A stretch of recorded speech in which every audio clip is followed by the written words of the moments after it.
You know, we talk prepping a lot, but one of the main focuses on prepping is prepping our money, making sure that our money is kept safe. Well, why am I saying you may not want to keep it in the banks? Now, that's a bold statement, and please understand, I'm just giving you my opinion, but I'm going to tell you exactly what I think that you should be looking at.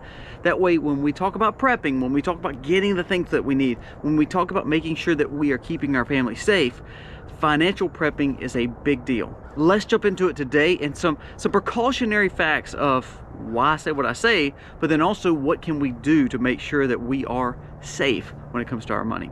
Let's jump into it. Today's video starts right now. I was wrong. It's what I try to tell you with a song. Tell you with a song. Some of you like seeing our animals. This is our Herefords. So this is our beef cattle, what we call our meat or beef cattle. We have dairy cows too, but these are our prizes. We love having these Herefords. These are our registered Herefords. We've raised these, and we're on about third or fourth generation. This is one of our newest heifers right there, but I tell you, we love having them on farm. They're beautiful, and if you want to see more of the farm, just let me know. We have a vlog channel too. Check that out, Max Life. But we will be showing a little bit more on this channel because a lot of people like seeing the animals. But these are our Herefords. We have about 15 or so here on the farm, on the homestead. Then we have a few more at another farm. We'll talk about another time about investment and lifestyle, but not for today. Let's jump into today's video. Now, thank you for being here today. If you're new to the channel, go down here, press subscribe, ring the bell, give us a thumbs up or a thumbs down. That's okay, but let us know what you think about this content. Our goal is to talk about what we can do with our money to make sure it is safe. When we talk about our money, what are 3 things we want with our money? In generality now, we're talking, what do we want from it? We want to make sure that it is liquid, so we want to make sure we have access to it, if it be at banks, if it be in stock markets, if it be in cash, if it be in gold, if it be in bartering, whatever it may be. We want access to what we have worked so hard to provide for ourselves to put in savings. If we have a lot of money and we don't have access to it, that doesn't help us any, especially in a volatile time. Second, we would want return. We want to make sure that where we're putting our money, it's safe, but not only safe, it's making money, or at least not losing money. This is a big deal when it comes to, okay, if we put our money here, are we just going to take complete losses? At least it's liquid, but it's a loss. Okay, thirdly would be risk. Do we want to take risk on this money? Now, pretty much if we are wanting a heavy return, then we have to take heavy risk. What does that mean? It's not liquid? Does that mean it's not safe for us to have? So that's 3 things we want to look for: liquidity, risk, and also does it give us return? So why am I saying that banks are not good for this? Well, let's talk about the banks just for a little bit. There's bank failures going on each and every month, especially for the last 3 years. We just saw several bank executives like Jamie Dimon, like SoFi. Some of their leadership are selling their own shares in their own banks. Why would they be doing that? There's no bank, even the biggest players, are showing massive net gains or in the black this year. Most of them are showing heavy losses, including our Fed. So if our banks are showing losses, the depositors are going down, meaning there's not as much being deposited in our bank. That should prove that the losses, plus the fact that the money is not there, that's not good for our banks. Also, remember, your interest has increased, so they're making more money when people are borrowing. But now, because of the fact of the economy, people are not borrowing money as much anymore. We see that the real estate market, where people were buying mortgages and buying homes, they're not doing that anymore. Typically, that would make the housing prices go down. However, housing prices has went up. So that shows we are putting ourselves in a very precarious situation, because people can't afford the house that they typically have, but then they can't buy another one, and they can't refinance because of interest and the cost of homes. Now, does that mean every ounce of your money should not be in the bank? No, I'm not saying that. Here is what I'm saying. When we talk about keeping a lot of money in the bank, remember, when you put your money in the bank, they're not holding your money there. Your money is not safe. You can't say, I'm gonna go put X amount of thousands of dollars in this bank, and all of a sudden, if I wanna go draw it out tomorrow, I can go draw out every bit of that, because the bank does not keep your money. Your money is being lent to the bank. You become a creditor because they're going to use your money to lend to someone else. The bank has to give you money back on your money, at the same time make money, and send it out to let someone else to borrow it, and that's how they make all the money work. So therefore, there's no, hey, I have $1, I'm gonna put the dollar in and the dollar stays in that bank in a vault. That's not how it works. It should be. Remember back in the years and years and years prior in the gold standard, if you had gold, you put it in there, you got a paper certificate showing what you had in there and it stayed there. Same thing with real money. When you had money, you put it in there and it stayed there. That was safe. It kept people's money safe because they knew if I can't have it at the house, I have it in a place that is right downtown. I can go grab it if I need to, and it's one-to-one right there. Well, that's not happening anymore. Your money is not safe because they're lending it out, fractional reserve. So you may put $1 in, and really, in all actuality, 1 to 10% is kept there at the bank. So maybe, you know, a penny up into 10 cents of every dollar may be there at that bank if everyone wanted to come get their money. So that means the liquidity is not there. Are you getting a monster rate of return at the bank? Are they paying you huge amounts of money by holding your money? They're making tons of interest on your money because they're lending it out to someone else, but they're paying you a very small fraction of that. So you're not getting a major rate of return. So the liquidity and the rate of return are not there. Now the risk is okay. It's not that your money is really unsafe. Remember, you're FDIC insured. That's what you hear all the time. Do you realize you're FDIC insured up to $250,000? Here's the problem though. The FDIC is broke.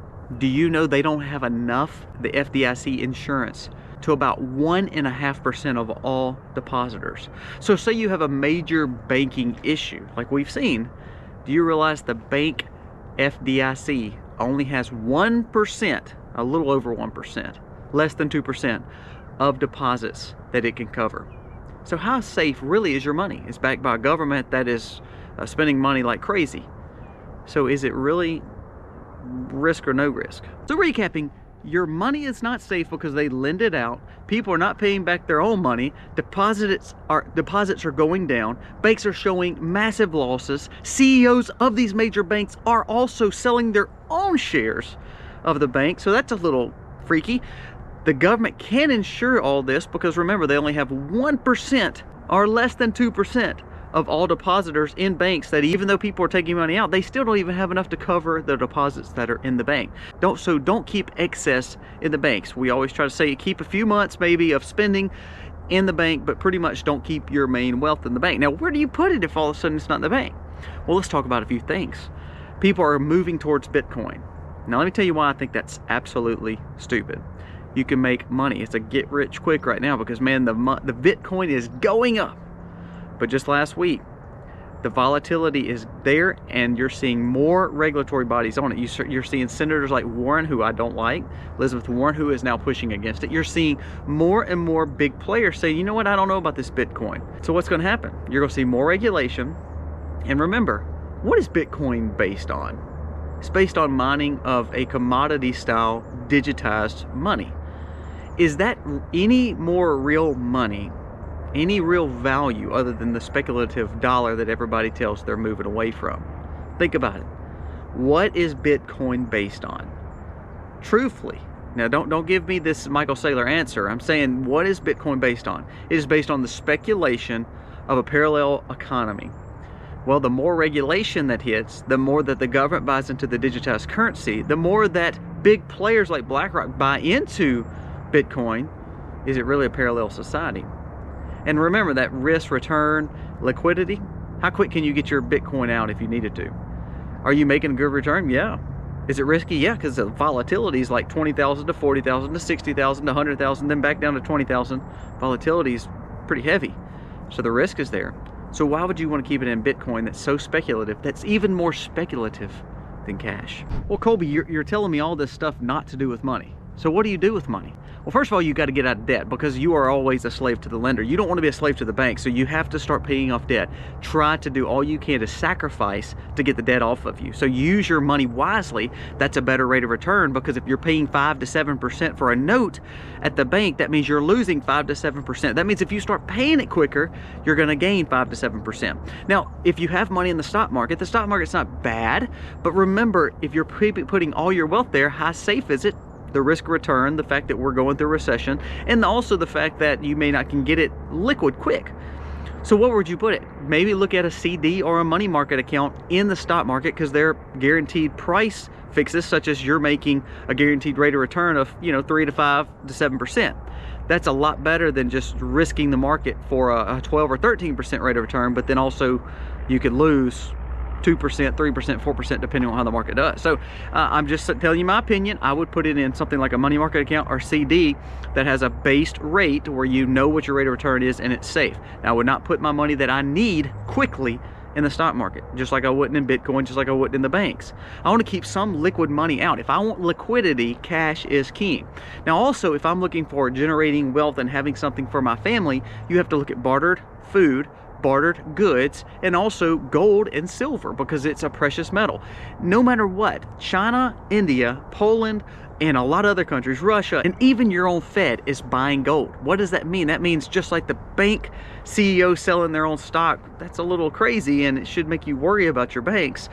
But the fact that more and more and more people are buying gold, that is the big players in the world, that shows that they understand where the wealth truly is. No matter what they tell you, sometimes you don't want to listen to what they're saying, you want to see the actions that they're doing, and they're buying gold.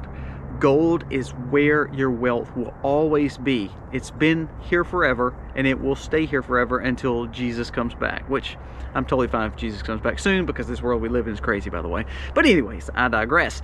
You have to find ways to put your money safe. Now, does that mean tangible gold is a liquid asset? No, I'm not going to use it to go to Walmart. But what I am saying is that's where you hold your wealth. Cash is where you hold your liquidity. And then the fact that you're wanting rate of returns, you need to look at real estate, you need to look at livestock, you need to look at putting something in money market accounts or CDs, because there's a little rate of return there. Remember, you cannot live on your wealth like we used to see back years and years ago. I don't believe we live in that economy anymore. So you have to generate the income to keep flowing in, to have a passive income or side hustle, to keep generating some kind of form of rate of return. So I tell people all the time, I like having 2 or 3 extra jobs, not because I want to work myself to death, but that if I could generate a little income here, a little income here, a little income here, it comes into one pot, and that helps me have more money to then pay off the debts, to then buy the bartered goods, to buy the prepping needs, to then put up cash, and then to buy the gold. So you see, I'm spreading myself out, but I'm also handling the liquid issue, handling the rate of return issue, and also the fact that there may not be as much risk, because then I'm in control of my money, not the stock market, not Bitcoin and its speculation, and definitely not the government and big banks. So all I want you to do is focus on the fact that Bitcoin may not be where you want to be. Crypto may not be where you want to be. Read the articles just the last few days of the regulatory bodies that are hitting crypto. And remember, if it's this new, like anything else, if something is new, and it's really new, crypto's new, sometimes you may want to wait and see what happens. Have you seen how many bad players are in crypto? And the little playing cards and all that stuff? Come on, guys. It's just not safe for your money. If you've worked so hard for it, why do you want to put all your money into a digitized currency? Now listen, digitized currency, no matter if it's parallel or CBDC, you're putting your money in a digitized form. Don't you think that sets up for a perfect CBDC when all of a sudden the crap hits the fan?